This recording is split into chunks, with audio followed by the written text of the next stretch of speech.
Hello and welcome to Centurion's Corner, and today we are reviewing from the G.I. Joe Classified Series range, Breaker and the Ram Cycle. Now I picked this up in the sale at Zavvi for about £25, which is pretty cool. I think these guys are slowly disappearing out there, and for a price of a normal figure we're getting with a bike as well, and I think these used to retail at least about £50, £50 to £60 anyway.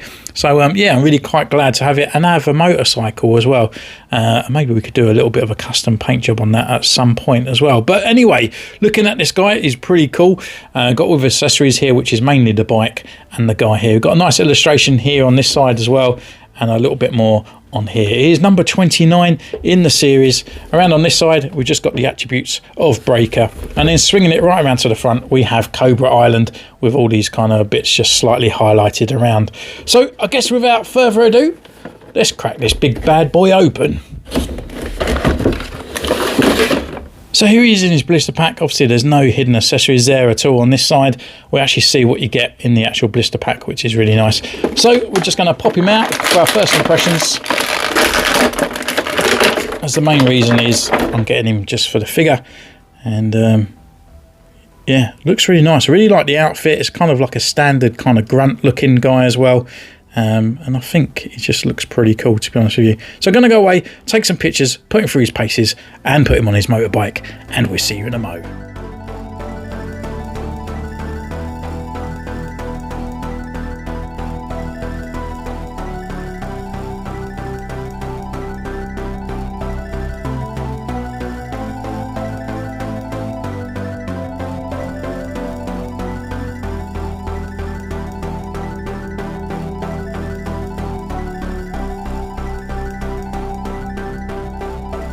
So welcome back, we've been away, we've taken his pictures, and what can I say about the figure? Well, there is a few issues slightly with this figure, but the Ram Cycle is pretty cool as well, and they do make a nice piece. I kind of wish there was just a few extra accessories there to give Breaker, so if he's standing on his own without the bike, he kind of more representation of himself. He can hold his own on the shelf with the other Joes, but because he hasn't got all that, you feel like you always have to display him with the motorbike.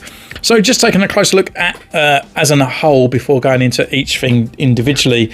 So the bike itself, it's got some peg systems down here and on either side of there, and also on the handlebars. The only thing I would say about the actual figure itself, he's got really stiff hands, so trying to get them onto these bicycle kind of handlebars, it's just really annoying. But once he's on there, you can have him sort of going along just steadily at a steady pace. You can bend him right down and you can get him into a sort of faster pose as well.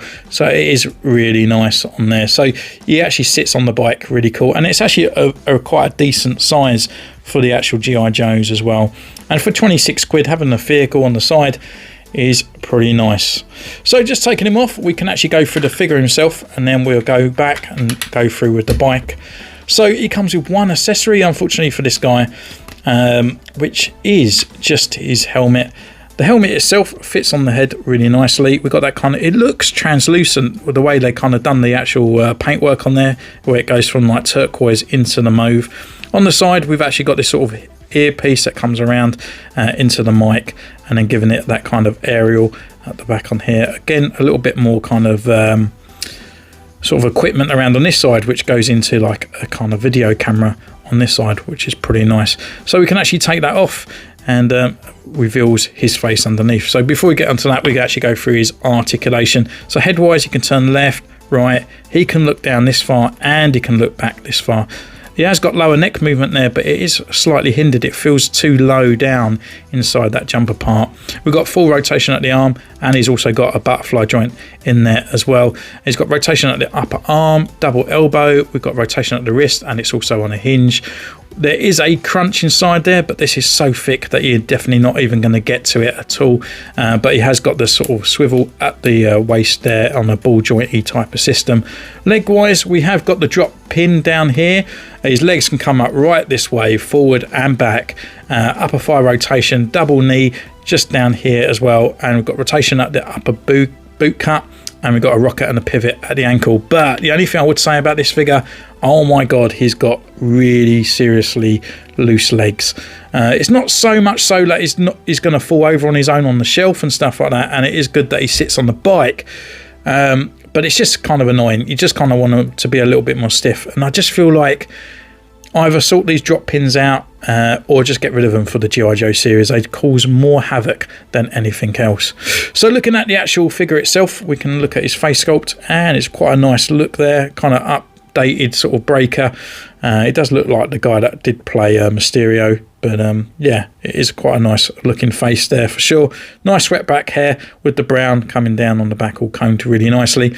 And then underneath we've got this kind of military jumper look here, black kind of straps coming down on his sort of like ammo vests and the ammo pouches there. No kind of weathering at all on the actual figure itself.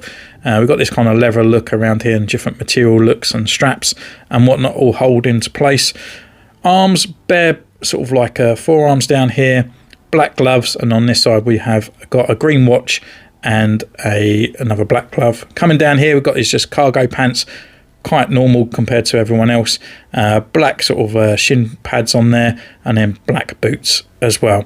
So all in all, pretty good figure, and just another one to add to the shelf. I'm kind of glad that it was only 26 quid, especially those sort of like wobbly legs, that is for sure.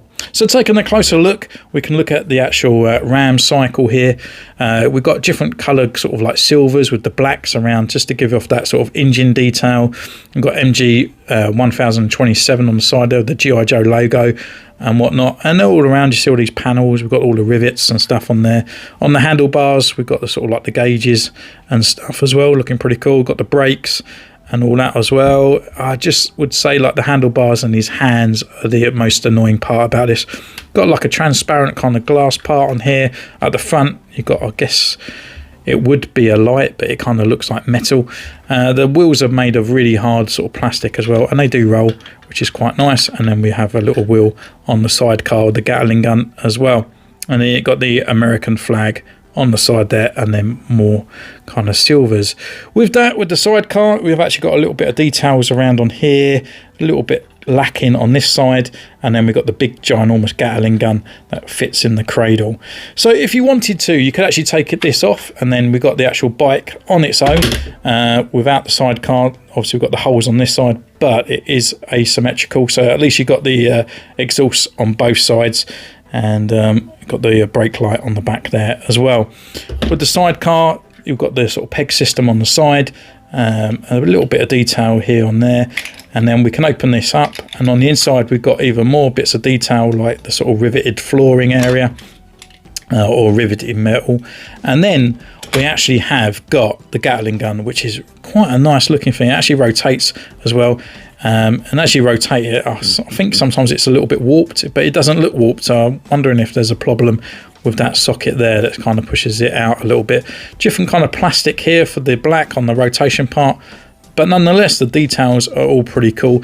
And I guess this could be a stand-in for breaker, because he can actually hold it with this hand on here, if we can get his hand over like so, and then obviously he can hold the handle with this part, and then we can just bring that up like so, and he can hold the gun. Again, it's going to make him a little bit top heavy because obviously the gun is massive compared to the guy, so we might need to bend his knees just slightly. I just feel like these legs are just so loose, like they're just going to fall off. That's how loose they feel, but once you get him into an actual position, he will actually stand up.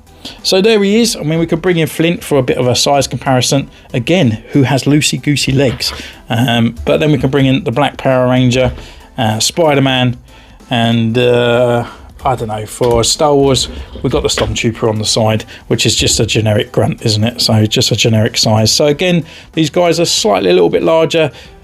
For these guys on this side, they actually fall in line with it, but anything this side, they're a little bit smaller. But Marv, I suppose the gap between Black Series to Power Rangers is slightly a little bit larger as well. So thank you so much for joining me in this one. Let me know in the comments down below, did you pay full price for this? Is your breaker got breakable legs as well? Let me know as well. And you can follow me on Instagram, subscribe, ding the bell, follow me. Oh, I said follow me on Instagram. Do it. Just make sure you definitely do it. And I'll see you again next time. Take care. Bye.